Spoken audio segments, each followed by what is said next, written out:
Hello and welcome to Mompesson House. We're here in the shadow of the wonderful Cathedral of Salisbury. Mompesson is quintessentially a Queen Anne townhouse with Georgian interiors and a secluded north-facing garden.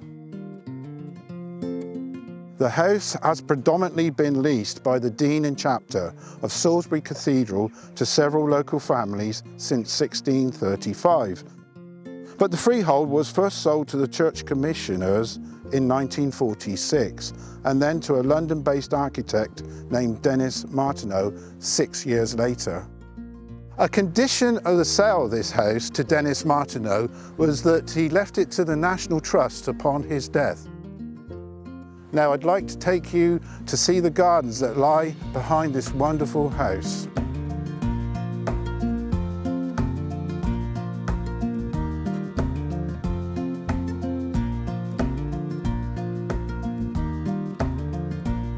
The earliest known history of the garden that we have is an 1880s Ordnance Survey map which shows the garden as what we would appear a central lawn with possibly fruit trees or trees around the outside. Then we move on to when Denis Martineau took hold of the house, which was in the 1950s, as much as it is today with some alterations by the Trust when they took it over themselves in the 1970s.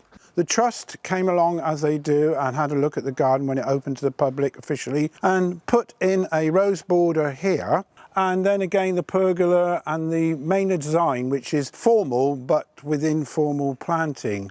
We're on alluvium here. The river is not too far away, but it does tend to get very dry in the summer, and likewise now where we're in a very hot spell of weather.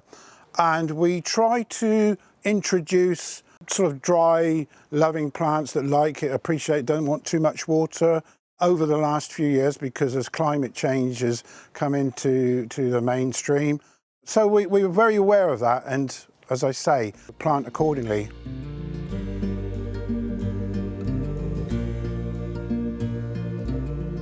A couple of years ago we started clearing the back wall, which is actually the cathedral close wall, and we started to discover various layers of repair and different types of repair, and we've left that now exposed because in itself that's quite interesting.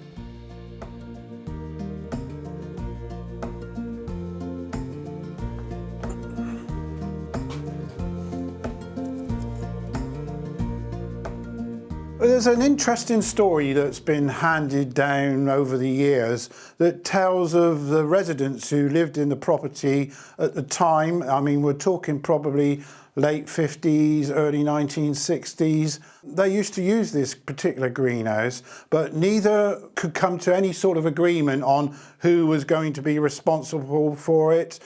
So what the solution was at the time was that it would be divided into two.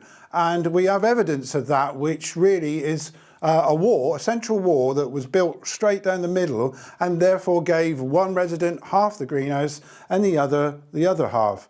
Half the wall remains, and we see lines of where the brickwork went up the wall. So it's a very interesting story, and we certainly find it very funny in a way that, you know, this was their way of coming to some agreement. There was a nursery up near here, Fisherton Street, which is literally only probably 5 minutes walk away. A nursery called Williams and Keynes and Company introduced an apple which is known as Chorister Boy. And we've managed to, over the years, be able to get hold of one of these and introduce it to this local garden. So it was originally discovered in a garden in Wiltshire and consequently finished up in Salisbury being propagated, and now we'd like to think it's been returned to its home.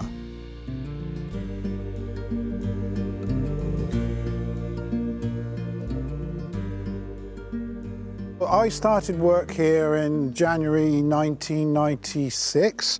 And at the time, or the following summer season, we were having an exhibition by the artist Cheryl Fountain.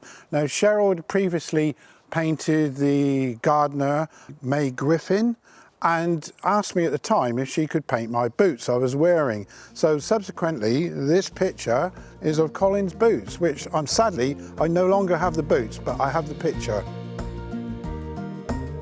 We've come to the end of our little tour around Mompesson House garden. I hope you've enjoyed it and the little stories we've been able to tell you that interweave within the garden itself.